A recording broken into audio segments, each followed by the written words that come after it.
Assalamualaikum warahmatullahi wabarakatuh. Hai teman-teman, perkenalkan nama saya Risma. Saya dari kelas 10 RPL 2. Asal sekolah saya dari SMKN 1 Cianjur. Kali ini saya akan mempresentasikan tentang salah satu tarian Nusantara. Saya memilih tarian Lilin. Ada yang udah tahu tentang sejarah tari Lilin? Kalau belum, yuk simak videonya. Tahukah kalian, tari Lilin ini adalah sebuah tarian tradisional yang berasal dari Sumatera Barat. Tari Lilin ini biasanya ditampilkan oleh sekelompok penari perempuan maupun berpasangan yang membawa lilin dan dengan diiringi oleh musik yang dibawakan oleh sekelompok musisi. Pencipta tari Lilin memang tidak diketahui orangnya, namun dia memiliki sejarah yang cukup panjang dan sudah berusia tua. Berdasarkan cerita rakyat, tarian ini dimainkan pada malam hari dan ditampilkan di istana kerajaan saja. Tarian ini awalnya berasal dari kisah seorang perempuan yang ditinggalkan kekasihnya karena pergi berdagang. Sebelum si pria pergi, mereka terlebih dahulu bertunangan. Sekian lama waktu berjalan, cincin tunangan yang dipakai si perempuan hilang. Kemudian dia mencarinya hingga larut malam. Dengan bantuan lilin yang diletakkan di atas piring, dia mencarinya hingga larut malam dengan mengelilingi pekarangan rumah.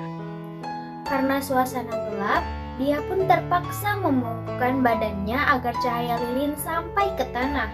Dengan begitu, dia meliuk-liuk badannya sehingga terlihat seperti gerakan tarian yang indah. Nah, dari sinilah kemudian tari Lilin berasal serta dimainkan oleh gadis-gadis ketika itu. Semakin lama, akhirnya semakin populer dan dikenal luas. Ini jugalah yang menjadi penyebab mengapa para penari sangat berhati-hati dalam memainkannya agar lilin tidak mati dan terus menyala.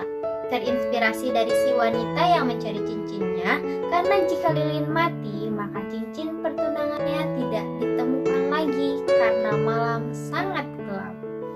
Setelah diresmikan oleh istana kerajaan, tarian ini kemudian dimainkan ketika acara-acara adat sebagai ajang pengungkapan rasa syukur kepada Tuhan atas pencapaian yang didapat masyarakat. Seperti panen besar, seiring perkembangan zaman, tarian ini dialihfungsikan sebagai hiburan, penyambutan tamu, serta pentas seni.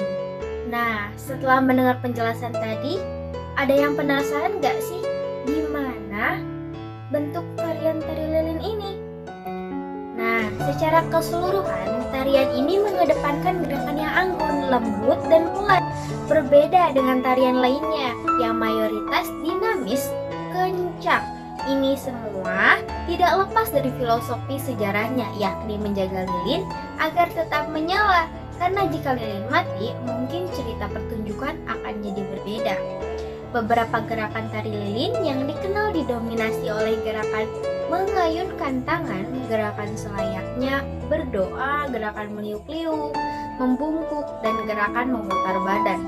Selain itu, ada pula serangkaian gerakan yang dimainkan dengan cara duduk diiringi gerakan lambaian tangan yang indah dan sejuk dipandang. Oke, setelah mengupas tentang sejarahnya tadi, kita lanjut ke busana. Sebelum pertunjukan, ada beberapa perlengkapan tari yang harus disediakan loh. Tahu nggak sih apa aja? Nih, saya kasih tahu ya. Yang paling wajib adalah piring kecil dan lilin yang dinyalakan. Selain itu, ada pula busana tari lilin yang mengenakan pakaian adat Minangkabau dan dilengkapi dengan properti berupa aksesoris lainnya. Apa aja sih aksesorisnya?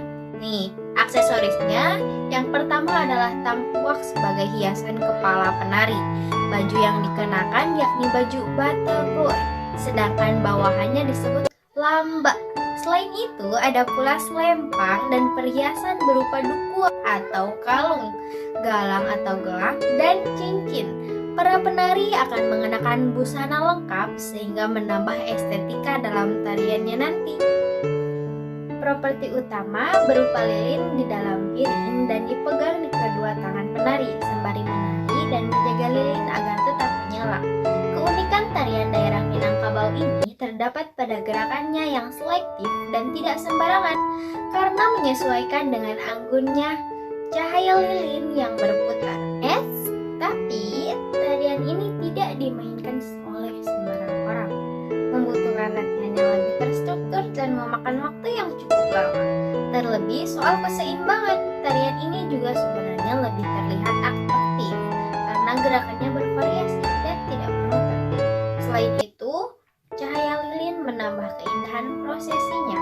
Jadi harus berhati-hati ya saat memainkannya. Sekarang kita udah tahu ya tentang busananya, kita lanjut ke alat musik. Selain properti, ada pula alat musik yang menjadikan prosesi pertunjukan sebuah tarian menjadi lebih hidup dan heboh. Alat musik juga berfungsi sebagai penyampaian cerita, penting gerakan yang serentak, dan juga pemancing emosional para penonton serta penari itu sendiri. Begitu pula dengan alat musik pengiring tari lilin.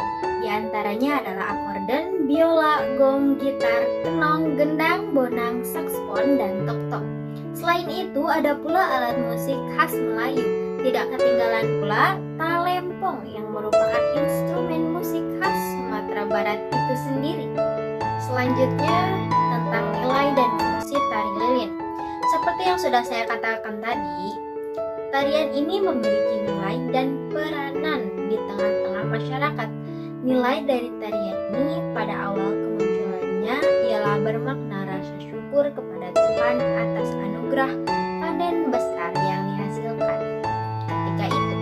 Seiring perkembangan zaman, tujuan tari lilin ini mengalami sedikit peralihan fungsi, yakni dijadikan sebagai hiburan untuk menyambut tamu-tamu terhormat, ditampilkan di pesta pernikahan hingga pentas seni.